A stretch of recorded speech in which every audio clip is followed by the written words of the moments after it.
तर ओमराजे निंबाळकर आज कार्यकर्त्यांशी चर्चा करून राजकीय भूमिका जाहीर करणार आहेत। त्यांचे कार्यकर्ते या बैठकीची तयारी करतात। ओमराजे घेतील तो निर्णय आम्हाला मान्य असेल, अशी प्रतिक्रिया ओमराजेंच्या समर्थकांनी दिली आहे।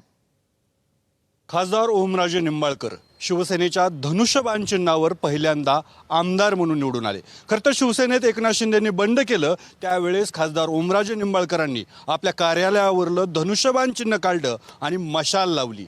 खरं तर उद्धव ठाकरेंबरोबर एकनिष्ठ राहणार हे ते वारंवार सांगत आले, मात्र आता कुठंतरी संकेत मिळतात की एकनाथ शिंदेंसोबत ओमराजे निंबाळकर यांचं जाणं जवळपास निश्चित झालंय।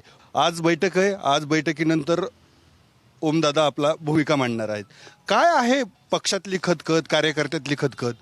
आमचं एकच म्हणणं आहे, जी काय राजकीय भूमिका ओमराजे घेणार आहेत की बाबा त्यांचा जो निर्णय असेल, त्यांनी जो निर्णय देतील त्याच्याशी आम्ही पाठीशी राहणार, एवढं आमचं ठरलेलं आहे। त्यांना काम करत असताना ज्या अडचणी येत आहेत की त्याच्यासाठी आणि कार्यकर्त्यांची जर तुम्ही आताची समस्या पाहिल्या, कार्यकर्त्यांची त्यांच्या भागातली कामं होण्यासाठी ज्या अडचणी येत आहेत त्या बाबतीमध्ये जर समजा दादा जे काही निर्णय घेत असतील तर त्यासाठी आम्ही सगळेजण त्यांच्यासोबत त्यांच्यासाठी पाठीशी आहे, त्यांच्या मागे आम्ही उभे आहेत। दादांनी बैठक बोलवलेली आहे आणि दादा जो निर्णय घेतील तो आम्हाला सर्वांना मान्य असेल। पण तुम्हाला काय वाटतं?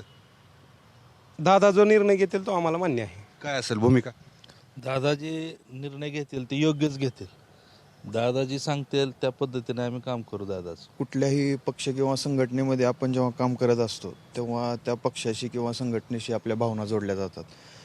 निश्चितच म्हणजे मनातून हे होत आहे, पण कसं आहे, आपल्या नेत्याच्या पाठीमागं आपण जर अडचणीच्या काळात उभं राहायचं नाही तर मग केव्हा उभं राहायचं, म्हणून दादा जो निर्णय घेतील तो आम्हाला मान्य असेल। 4 वाजताच्या बैठकीत काय चर्चा होते, काय खल होतो आणि त्यानंतर ओमराजेंची भूमिका काय पुढे येते हे पाहावं लागेल। अप्पासाहेब शेळके, एबीपी माझा, धाराशिव।